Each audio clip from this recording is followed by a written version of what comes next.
Assalamualaikum warahmatullahi wabarakatuh. Saya nak ucapkan berbanyak tujuan terima kasih pada semua dan untuk support video kami. Dan video tu sebenarnya saya buat untuk video tu untuk santai-santai lah, macam sahabat saya Jimmy budak Selayang, tapi dia Muslim juga.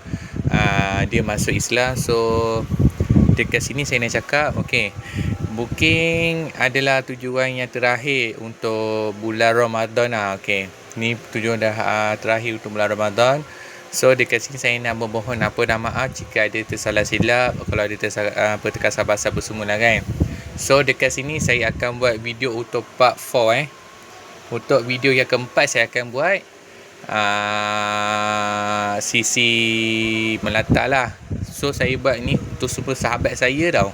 Okey, saya dah lama tak buat video, saya dah lama tak upload video. So dekat sini saya nak cakap, so lepas ni siapa yang ada nak support kami, InsyaAllah kami akan buat lagi dan kita akan buat untuk sisi melata saja. So untuk filem yang TikTokers, saya akan buat satu video yang paling pendek sikit lah untuk bagi korang semua lah. Okay, pendek sikit. So untuk part 5 kami akan buat untuk malam ni, dan kita akan buat sisi untuk melata saja. Okay, tak apa buang masa, jom kita saksikan video part 5 untuk aksi melata. Okay, itu saja pada saya. So guys, saya dah dapat jumpa sahabat saya, namanya Jimmy Ciu, orang panggil, dia pun masuk Mesir juga. Assalamualaikum. Engkau suka tak kalau kau jumpa aku kat sini? Suka tempat-tempat kan. Lepas tu apa pasal anda apa kau jumpa aku? Dia pun saya melata pula. Suka tak? Apa beza engkau bila engkau cuba aku, lepas tu engkau suka buat apa dengan aku? Happy ya. 2, 3 kejap saya. 2, 3 joget lagi. Okay, so guys, ini adalah Jimmy Ciu. Saya akan buat di belakang. Gua tengok gigi mana lagi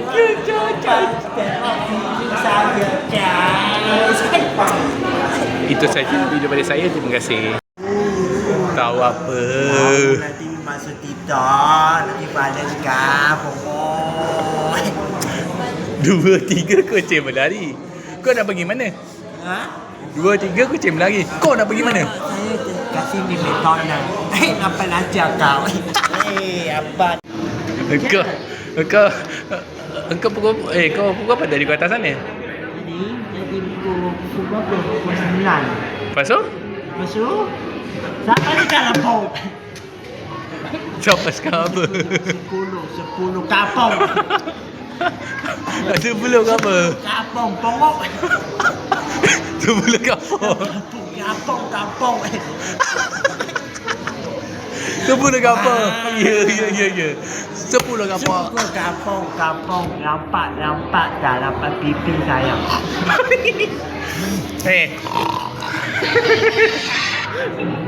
Wah.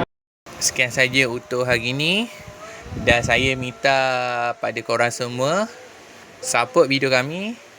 InsyaAllah kami akan buat untuk yang ke-6. Okay, saya nak ucapkan semua selamat Hari Raya Aidilfitri. Maaf zahir dan batin kepada saya untuk sisi melata. Okay, untuk part C. Dan saya sekian saja untuk hari ini, dan kita akan buat untuk part C untuk malam ni. Okay, terima kasih. Assalamualaikum.